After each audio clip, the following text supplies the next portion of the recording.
Welcome to this episode of The Gunman. This is the first video I'm making on the body repairs and paintwork I've done on this little Toyota Echo. So as you can see, it's been hit pretty hard by the hailstorm.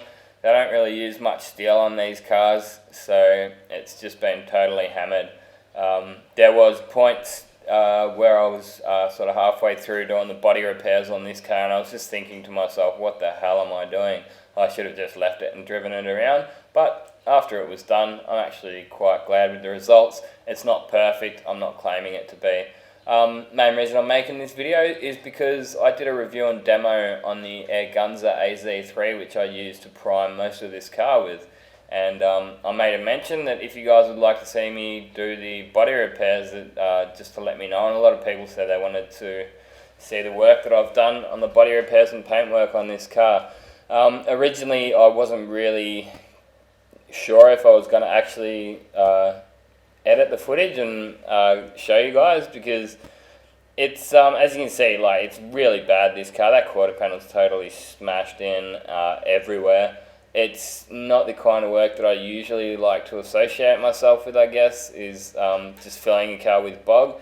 But yeah, I'd still like to know how to do it if I had to, which I do know, and I thought I may as well share my experience and share the job with you guys. Seems you guys seem pretty interested in it. So this was my daily driver car, so I ended up just breaking the job up into just smaller steps. So I did the bonnet. This was just one day, and I just did this on a Saturday, just sort of a half day work. Got the bonnet primed up, and then drove the car home that night. So what I started off, obviously I've popped out the two washer jets in the bonnet there, and there was a little grill in the front of the bonnet too. Pulled that out. I've started buzzing it down with some 80 grit sandpaper, and you can see how I've sanded half of it, and then I'm applying filler. I'm doing this mainly just to optimize so I don't have any waiting times. I can just mix this filler up, put it in, and then continue sanding the other side, and by the time the other side's been sanded and I've put the filler in the other side, this side should be dry, and I can then work my way across and I don't have any waiting times. So I'm putting the filler in. That's approximately a 50-to-1 ratio. Yeah, I've never actually measured it out. It's just one of those things that you just get the hang of. Doesn't take too many times that you put too much in and it goes off as you're putting it in, or you don't put enough in and you've got to scrape it back out. You soon learn how much you need. But yeah, it's really just a small amount. You saw me actually applying a little bit more of the hardener, just because I could tell by the colour it still hadn't changed quite enough. So I'm just using a nice metal wide applicator there, or a spreader, some people call it. And just applying it through the hood, and as you can see, I've continued on with the rest of the hood there, or the rest of the bonnet there, and now that's because I'd done this side first, it was right for me to come straight back over to and start sanding.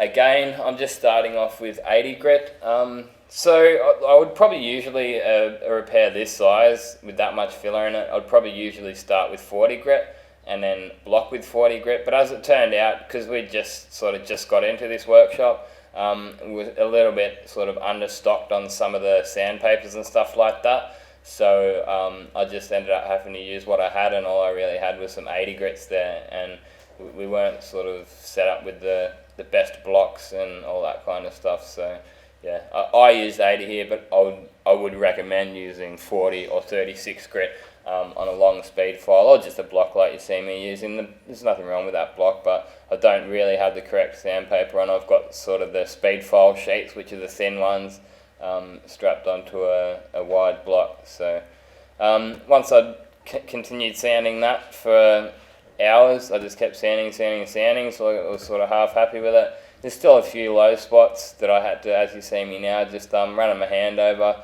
and just feeling the highs and lows. And I'm mixing up a little bit more 2-pack filler and just applying some into those low spots.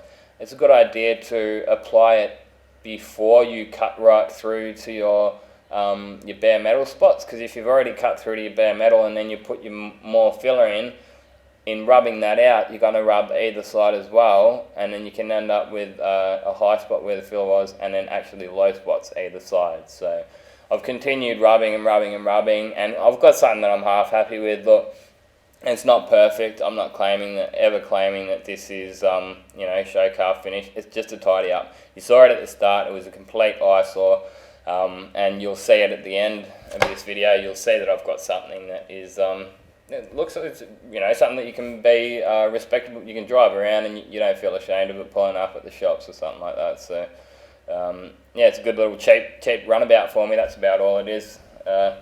Started doing a few more Ks lately, and the old XF that you guys saw me do the previous respray on, it just got too expensive with the fuel, and I just ended up having to get this car. So this is a good little trick here.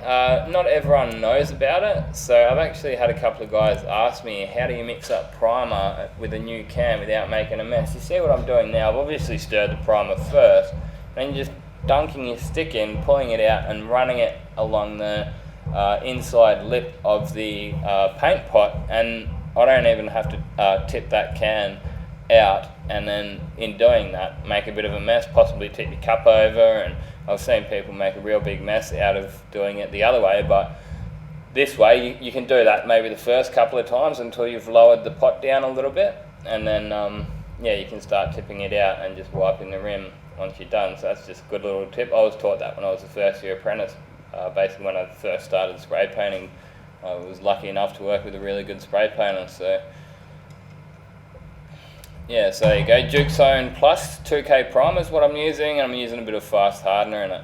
I'm going to be using actually a gun that came with this workshop. We were pretty lucky with this shop, but everything sort of came with the workshop.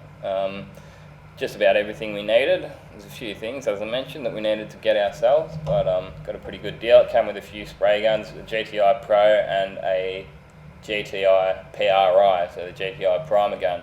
So that's not the Pro primer gun, but a little bit older primer gun. It's a good gun, and you'll get to see me use it here. So to be honest, I'd probably prefer my Air Gunza. A few of you guys, some of my regular viewers, have probably seen the Air Gunza AZ3 1.8mm review and demo, and this is also a 1.8, this GTI PRI gun, but I just find that the Air Gunza just atomizes it a bit nicer, gets it on a bit thicker, and I just like it more, I guess. So I'll probably end up doing a specific review and demo on this gun for you guys as well if you want. Which that will probably come soon if you guys ask for it. So so you can see my first coat here of the primer. It's really not heavy at all. It's just it's sort of a grip coat. This will help with a few things. It'll actually help with sink back and stuff like that, and it's also going to dry nice and quick. This day was about 35 degrees, so nice and warm. I don't even have a burner in my spray booth, so it's just a fan type setup. They obviously do that kind of thing in the warmer climates just to save on money, because Perth really, there's probably only 3 months in the year that you would even really need to use the heat. So might save you 10 or so grand, and not to install the burner system as well. So mine doesn't have it. I just gave that literally probably 2 minutes from that first coat, obviously from second to third coat, because I'll smash that second coat on nice and heavy, as you can see there. I'll give that probably about 5 minutes in between coats from here on in. Look, as you can see, it's not perfect. It actually turned out that I did end up re-priming that bonnet. I wasn't quite happy with a few parts on it. You can see here it was pretty ripply. I just blocked the entire bonnet back with some 80 grit on the long speed file again, and then buzzed it back with a bit of 180 and re-primed it. So even at when it's finished, it's still not perfect, but it's nice. It looks okay. It's nice and shiny. As you saw, it wasn't just hail damage; it was sun damage as well. So it was all faded and it looked like crap. But as you'll see right here, we've got something that looks quite nice. I've got probably got another 5 or 6 videos to come, give or take, see how I go with my editing. I'll try to keep them between 10 and 20 minutes each video.